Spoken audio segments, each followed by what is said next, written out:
Assalamualaikum warahmatullahi wabarakatuh. Perkenalkan, nama saya Anggi Nurul Fadila, NPM 21210100004. Saya dari Hukum Keluarga Islam kelas C. Tokoh-tokoh yang berpengaruh dalam perkembangan filsafat hukum Islam serta pemikirannya. 1. Al-Kindi. Al-Kindi meyakinkan banyak definisi filsafat tanpa menyatakan bahwa definisi mana yang menjadi miliknya. Yang disajikan adalah definisi-definisi dari filsafat terdahulu, itu pun tanpa menegaskan dari siapa diperolehnya. 2. Al-Farabi. Ilmu bil maujudat bima hiya majudat, yang berarti suatu ilmu yang menyelidiki hakikat sebenarnya dari segala yang ada ini. Al-Farabi berhasil meletakkan dasar-dasar filsafat ke dalam ajaran Islam. Dia juga berpendapat bahwa tidak ada pertentangan antara filsafat Plato dan Aristoteles sebab kelihatan berlainan pemikirannya, tetapi hakikatnya mereka bersatu dalam tujuan yang sama. 3. Ibnu Sina. Ibnu Sina dalam hal filsafat mengusahakan memadukan filsafat dan agama. Menurut Nabi dan filosof menerima kebenaran dari sumber yang sama, yakni malaikat Jibril yang juga disebut akal 10 atau akal aktif. Perbedaannya hanya terletak pada cara memperolehnya. Bagi Nabi, terjadi hubungan dengan malaikat Jibril melalui akal materi yang disebut hats, kekuatan suci, sedangkan filosof melalui filosofi, melalui mustatah. Ibnu Sina dalam membuktikannya adanya Tuhan, isbat wujud Allah dengan dalil wajib al-wujud, dan mukmin al-wujud mengesahkan duplikat Al-Farabi. 4. Al-Raji.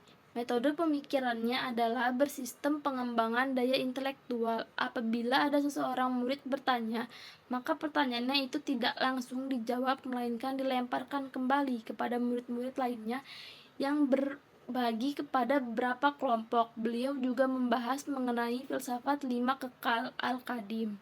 Ibnu Maskawi membahas 2, yaitu hikmah dan yang pertama itu hikmah dan falsafah. Maskawi membedakan antara pengertian hikmah, yaitu kebijaksanaan, misdaq, dan falsafah adalah filsafat. Menurutnya, hikmah adalah keutamaan jiwa yang cerdas, yaitu akilah yang mampu membeda-bedakan, sedangkan filsafat ia tidak memberikan dengan tegas. Ia hanya membagi filsafat menjadi 2 bagian, bagian teori dan bagian praktis. 2. Metafisika. Metafisika Maskawi mencakup pembahasan tentang bukti adanya Tuhan pencipta jiwa dan kenabian.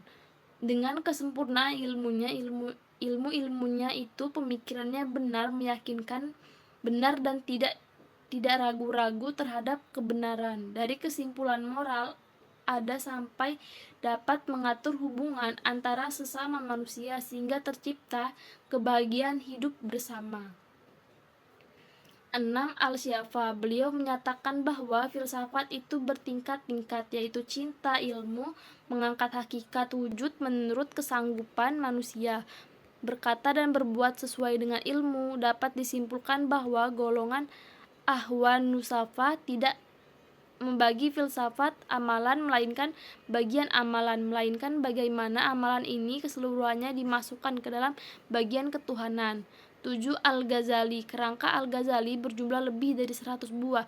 Kerangkanya meliputi berbagai macam lapangan ilmu pengetahuan seperti ilmu kalam, fikih, tasawuf, akhlak, autobiografi, dan lainnya. Sebagai besar kerangkanya adalah berbahasa Arab dan sebagainya lagi berbahasa Persia. 8. Ibnu Bajjah. Ibnu Bajjah adalah ahli yang menyadarkan pada teori dan praktik ilmu matematika, astronomi, musik, mahir ilmu pengobatan dan studi-studi spektakuler seperti logika filsafat, alam dan metafisika, sebagaimana yang dikatakan De Boer dalam The History of.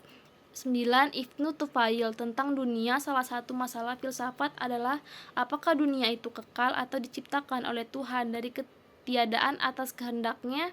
Dalam filsafat Muslim, Ibnu Tufail sejalan dengan kemahiran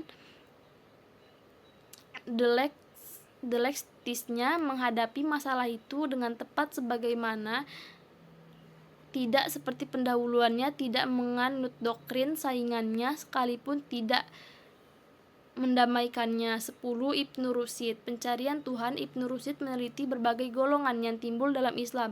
Menurut pendapat dia, yang paling terkenal ada 4, yaitu Asy'ariyah, Mu'tazilah, Batinah, dan Hasiwiyah. Masing-masing golongan mempunyai kepercayaan yang berlainan tentang Tuhan, banyak memindahkan kata-kata syara dari arti lahirnya kepada takwilan yang disesuaikan dengan kepercayaannya masing-masing. Sekian penjelasan dari saya akhiri. Wassalamualaikum warahmatullahi wabarakatuh.